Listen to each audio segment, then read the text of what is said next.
Welcome to our discussion of, is Yom Haatzmaut really a holiday? If we think about Yom Haatzmaut, the Israel Independence Day, on the 5th of Iyar every year, commemorates founding of the State of Israel. The question is, what gives us a right today, 2020 or before, 1948, to establish a holiday where it's not written in the Torah or the Talmud? So, Rabbi Herschel Schechter, Shlita, who's guided us so beautifully through this entire crisis, Corona crisis, he says, well, look in the Ramban. Ramban says that yitachen, it could be, she mitzvah l'doro, she yechanchu la'olam beis hamikdash v'mizbeach, that there's a forever, there's a constant, there's a mitzvah for all generations to establish and to dedicate the house of God. And after all, we know that they did it in the tabernacle, in the story of Naso, story of Parshat Tzav, story of Parshat Pekudei, Parshat Tetzaveh. So, and the Anshe Knesset Agdola made the early rabbis made a big Hanukkah, what we call in the days of Ezra. And then, of course, the holiday of Hanukkah, where they reestablished the Mizbeach. And then also, we know that Yechezkel says that one day there'll be a great rededication one day yet again, Yechezkel Memvav, Pasuk Chavav. There'll be a dedication at the end of days of the tabernacle. The Ramban in the Sefer HaMitzvos, in the Sharashim, in the commenting on the Rambam's roots, there are certain rules that you have for how you count the 613 mitzvahs. So the Ramban writes there that the Rambam should not have called Chanukah HaMizbeach, the dedication of the temple. That's not a temporary mitzvah. The Rambam says you can't count a mitzvah that's once upon a time God told Abraham or God told Moses to do something. That's just one time. So that's not a mitzvah. That's not one of the 613. He says, Ramban says, Hanukkah is not like that. Hanukkah is not just a one-time thing. It's true. There was a one-time event where they dedicated the tabernacle, but actually, it's a mitzvah l'dorot for all generations. Here, the Ramban is more sure of himself. He says, after all, I'll give you a proof. He says that it says that these are the laws of lachatav, lashav, lamiluim. That there's a chatas, there's a general sin offering we bring all the time. There's an asham, a guilt offering. Lamiluim. The miluim is also a classic type of offering, and he says that even in the days of Mashiach, they'll have this as well. So therefore, that's the basis of certain holidays. So that's why the first 12 days of Nisan, we don't say Tachnan, we don't fall on our faces, because those are special days dedicated to the dedication of the tabernacle. That's a holiday. And what about Hanukkah and Purim? What's the basis of Hanukkah and Purim? So if you look at it carefully, Rabbi Schechter in the Ikvei Hatzon, is his special sefer, he writes that really Hanukkah also, of course, is a dedication of the temple, but not, so you say, well, but the temple was destroyed. It's a dedication of the second temple in the days of the Maccabees, but then the temple was destroyed, so why do we still keep it? The answer is that somehow there's an element of that Hanukkah which prepared us for the eventual Hanukkah, for the eventual redemption in the end of days. That's why we celebrate it.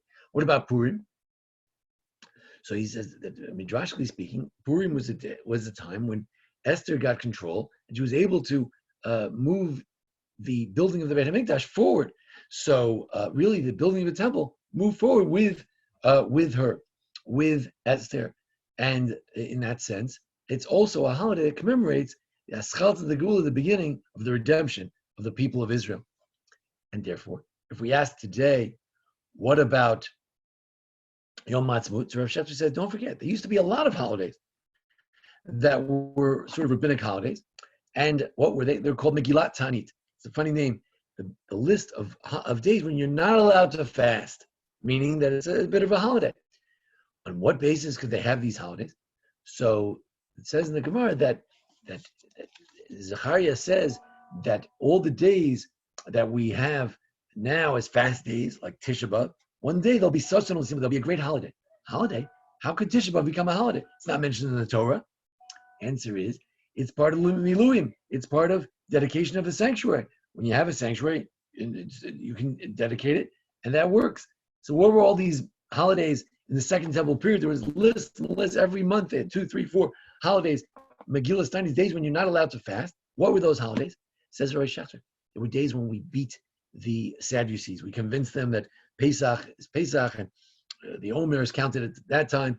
It's days when we convinced them about other issues, days when we beat the Greeks and different issues that came up there. And Hanukkah and Purim were mentioned as well. And those holidays were temporary. They were good for the Second Temple period. They helped us establish the temple in the Second Temple period. Later, it has no significance. Only Hanukkah and Purim had eternal significance. But now, when you reconquer the land of Israel, so then that's a first step toward redemption. When you capture Jerusalem in the 6-day war, that's a step toward redemption.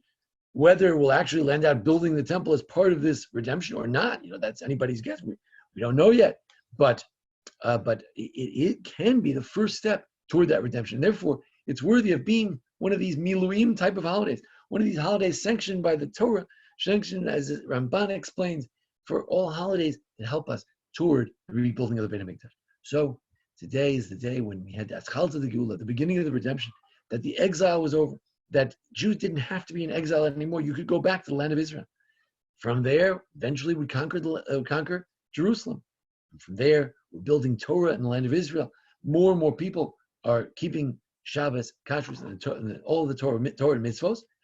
And we'll move forward, God willing, eventually, to the rebuilding of the temple, Shibana Beis HaMikdash Meher Ramenu. It should be rebuilt speedily in our days, and when the whole world will agree, and it'll be wonderful, it'll be peaceful, and there will be all good things. And we'll say that Zayom Asa Hashem, this was the Rosh Pinah, this was the beginning. When Israel was established, when Jerusalem was reconquered, that was the beginning of the redemption of our people. We wish everyone a Chag Sameach, a Yom Haatzmaut Sameach. We look forward, Ligula Shlema, to the eventual, full, and complete redemption. One day that we'll truly celebrate. Amar Bayom Hahu, on that day we'll say, Nei Kel Yeshuati Avtach V'lo Avchad. We'll say that God is the God of Yeshua, God of redemption, and we need not fear. Thank you.